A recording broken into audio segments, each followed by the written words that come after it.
বিশিষ্ট আলেমী অধ্যক্ষ মাওলানা জাকির হোসেন, আমাদের জামাত ইসলামী বিজয় থানা সম্মানিত আমির, শ্রদ্ধাভাজন আলোচনা ভাই এবং সম্মানিত উপস্থিতি, আমি মহান রবের শুকরিয়া আদায় করছি যে আমাদেরকে আজকে এই জুমার দিনে মহরমের উপর আশুরার আলোচনার তৌফিক দান করেছেন। আলহামদুলিল্লাহ। 4টি মাস হারাম মাস। কোরআনে সূরা তাওবা 36 নম্বর আয়াতে আল্লাহ 12টি মাসের ঘোষণা দিয়েছেন, 4টি মাসকে হারাম বলেছেন। তারপর 3টা মাস হচ্ছে জিলহজ, জিলহজ আর মুহররম। আরেকটা মাস হচ্ছে রজব মাস। এগুলো খুব মর্যাদা সম্পন্ন মাস।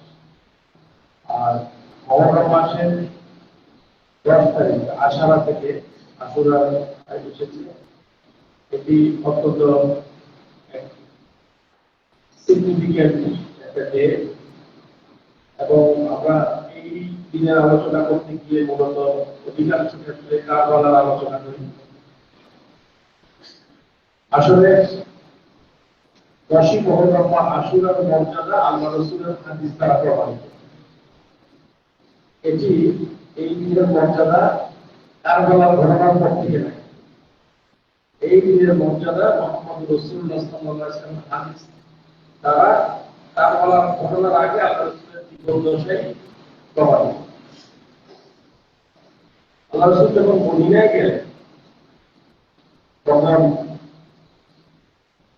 তিনি দেখলেন যে ইহুদি এবং খ্রিস্টানরা এই দিন রোজা রাখছে। তাদেরকে জিজ্ঞেস করলো, তোমরা এই রোজা রাখবে? আরেক বর্ণনায় হচ্ছে সাহাবারা তাকে জানিয়েছিল আল্লাহ রাসূল যে এই দিন খ্রিস্টান এবং ইহুদি এবং নাসারা যারা তারা রোজা রাখে।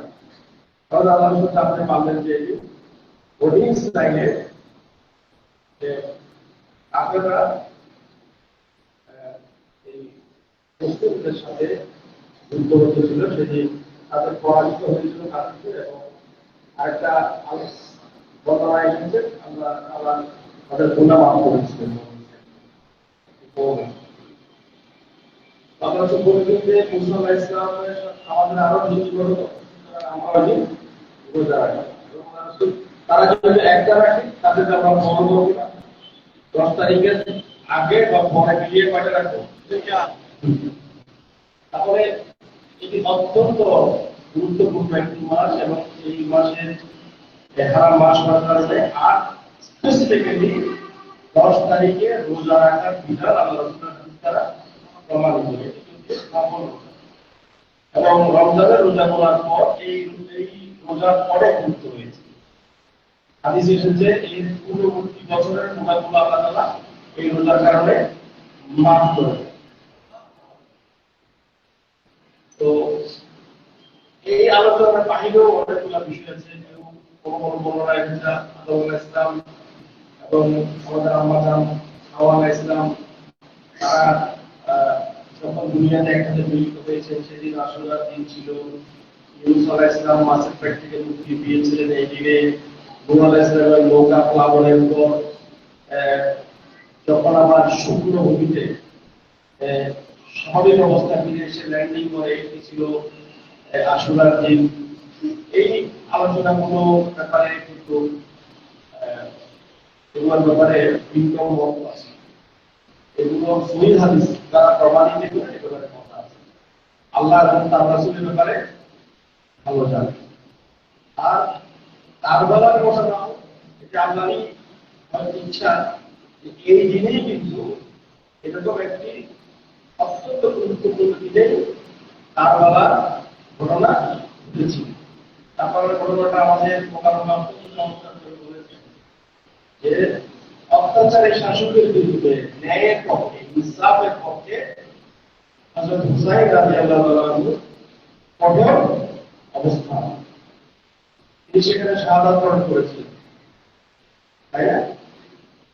সেটি উম্মাহর জন্য একটি বড় ধরনের শিক্ষা কারণ হুসাইন রাদিয়াল্লাহু আনহু আল্লাহ রাসূলের নাতি ছিলেন এবং আল্লাহ রাসূলের আমরা যে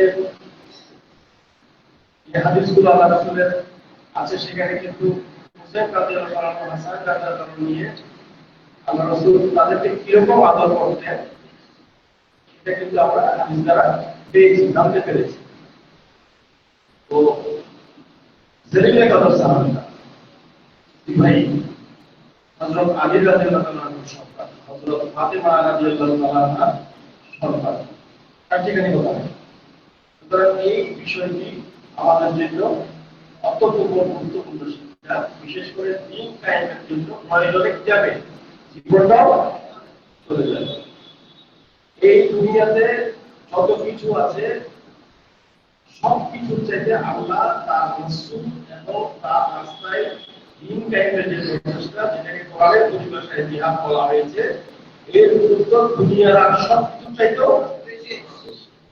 কোরআন বলছে قل إن كان آباؤكم وأبناؤكم وإخوانكم وأزواجكم وعشيرتكم وأموال اقترفتموها وتجارة تخشون كسادها ومساكن ترضونها أحب إليكم من الله ورسوله وجهاد في سبيله فتربصوا حتى يأتي الله بأمره والله لا يهدي القوم الظالمين. তবে আপনি বলেন আমাদের পিতা, আমাদের সন্তানেরা, তোমাদের স্ত্রীরা, তোমাদের ভাইরা, তোমাদের স্ত্রীরা, তোমাদের নিকটাত্মীয় পরিজন, তোমাদের অর্জিত ধন সম্পদ, তোমাদের ব্যবসা বাণিজ্য যেগুলোকে তোমরা ক্ষতি হওয়ার আশঙ্কা করো, তোমাদের গৃহস্থলগুলো, আবাসস্থলগুলো যেগুলোকে তোমরা একান্তে পেতে চাও, এর বাইরে কিছু নাই। সব কিছুকে যদি আল্লাহ তার রাসূল এবং তার রাস্তায় দিন কায়েমের প্রচেষ্টা বা জিহাদের চাইতে বেশি অগ্রাধিকার দাও, তাহলে আল্লাহ পক্ষ থেকে কঠিন ফয়সালা আসা পর্যন্ত তোমরা আল্লাহ লা ইয়াহদি আল-কওম আল-ফাসিকিন। এভাবে অন্য কিছু অগ্রাধিকার দিলে এটা ফাসিক হয়। এই জন্য আল্লাহ কখনো ফাসিক সম্প্রদায়কে হিদায়াত দান করেন। এই দিন কায়েমের প্রচেষ্টা এটি আমার কাছে অত্যন্ত গুরুত্বপূর্ণ। আমাদেরকে আল্লাহ জান্নাত দিবেন বলেছেন, এই কাজটা করলে আল্লাহ জান্নাত দিবেন। জান্নাতের লোকায় হবে একই সূরায় সূরা তাওবার 111 আল্লাহ বলেছেন ইন্নাল্লাহা আশতারা মিনাল মুমিনিনা আনফুসাহুম ওয়া আমওয়ালাহুম বিআন্না লাহুমুল জান্নাহ ইউকাতিলুনা ফী সাবিলিল্লাহি ফায়াকতুলুনা ওয়া yuqtaluna وعدا عليه حقا في التوراة والإنجيل والقرآن ومن أوفى بعهده من الله فاستبشروا ببيعكم الذي بايعتم به وذلك هو الفوز العظيم. Allah Taala menunjukkan jalan yang memperoleh setiap kimia, jalan berbeda. Maka kasus kita Allah itu mati atau membaca itu sama. জান্নাত দিবেন আল্লাহর ওয়াদা। এখানে একটু পড়লে তো খরচ হয়ে গেছে, কিন্তু আল্লাহ এক্সটেন্ড করছে ওয়াদা আলাইহি হাক্কান। আল্লাহ বলছেন এটি আল্লাহর সব ওয়াদা, সত্য ওয়াদা। তাওরাত ওয়াদা আল্লাহ করেছেন, ইনজিলও করা হয়েছিল এই ওয়াদা, ভালো দিন কায়েমের প্রচেষ্টা অত্যন্ত গুরুত্বপূর্ণ একটি ক্ষেত্র। আমি কথা বলছি না কেন সূরা সফর একইভাবে আল্লাহ বলেছেন আল্লাযীনা আমানু লা তাদুল্লুকুম আলা তিজারাতিন তুনজিকুম মিন আযাবিন আলীম তু'মিনুনা বিল্লাহি ওয়া রাসূলিহি ওয়া তুজাহিদুনা ফী সাবিলিল্লাহি বিআমওয়ালিকুম ওয়া আনফুসিকুম যালিকুম খায়রুল লাকুম ইন কুনতুম তা'লামুন। সূরা তাওবার 36 আল্লাহ يا أيها الذين آمنوا ما لكم إذا قيل لكم انفروا في سبيل الله اتخذتم إلى الله رضيتم بالحياة الدنيا من الآخرة فما متاع الحياة الدنيا بالآخرة إلا قليل إلا تنفذوا يؤذبكم عذابا أليما ويستبدل قوما غيركم ولا تضروه شيئا والله على كل شيء قدير.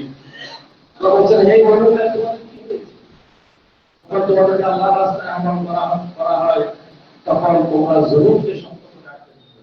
দুনিয়ার মহব্বত পেয়ে যাবে। ওই আত্মা আল্লাহ তার রাসূলের এবং জিহাদ ফিসাবিলের বাইরে কাজগুলো তোমাদেরকে পেয়ে যায়, দুনিয়ার মহব্বতে পেয়ে যায়। তোমরা কি দুনিয়াকে এই সংক্ষিপ্ত জীবনকে অনন্ত আখিরাতের তুলনায় বিশেষ অধিকার দিয়েছ? তাহলে জেনে রাখো দুনিয়ার এই সংক্ষিপ্ত জীবনটা অনন্ত আখিরাতের তুলনায় একেবারেই সীমিত। হযরত হুসাইন রাদিয়াল্লাহু তাআলা সেদিন কারবালার প্রান্তরে এই দুনিয়ার জীবনটাকে, এই ক্ষুদ্র জীবনটাকে কিছুই মনে করেন নাই, অনন্ত আখিরাতকেই অগ্রাধিকার দিয়েছে। কারণ তাদের ইমানটা ছিল সেরকম পাকাপোক্ত, মুতমাইন একেবারে, যে আমি যদি একা ইন্তেকাল করি ন্যায়ের পক্ষে, দ্বীনের পক্ষে, ইসলামের পক্ষে, তাহলে আমার ঠিকানা কোথায়?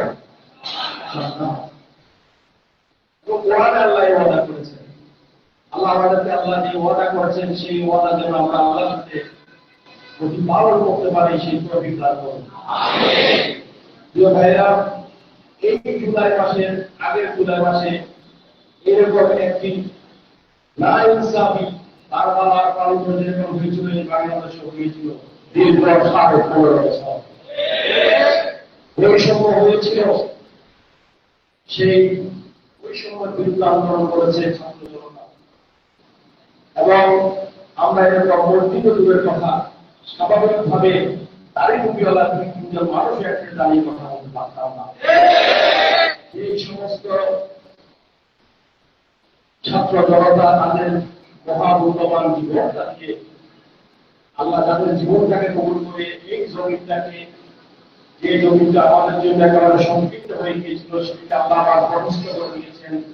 আমরা আবার প্রশস্ত একটা জমিন পেয়েছি, আবার দ্বীন এবং ইসলামের কথা বলতে পারছি, যাদের কারণে ওই সমস্ত ভাই তাদের সাহায্যের জন্য আল্লাহ কবুল করে সময় বলে যারা এখনো পঙ্গুত্ববরণ করে আছেন, তাদের পরিবারের জন্য দোয়া করছি, তাদের জন্য দোয়া করছি। তারাই এই রকম বাংলাদেশের সর্বশ্রেষ্ঠ সন্তান, তারাই এই সমাজের বীর। আমরা তাদের পাশে দাঁড়াতে হবে। আর তারা যে স্বপ্ন দেখেছিল আগামীতে, সেই স্বপ্নের বাংলাদেশ আমাদের করতে হবে, এই আশাবাদ ব্যক্ত করে এবং এই সংগ্রামে আপনাদেরকে সবটুকু দিয়ে শরীর আহ্বান জানিয়ে আমার করছি। আল্লাহ হাফেজ। বাংলাদেশ জিন্দাবাদ, বাংলাদেশ জামাত ইসলামী জিন্দাবাদ। আসসালামু আলাইকুম ওয়া রাহমাতুল্লাহ।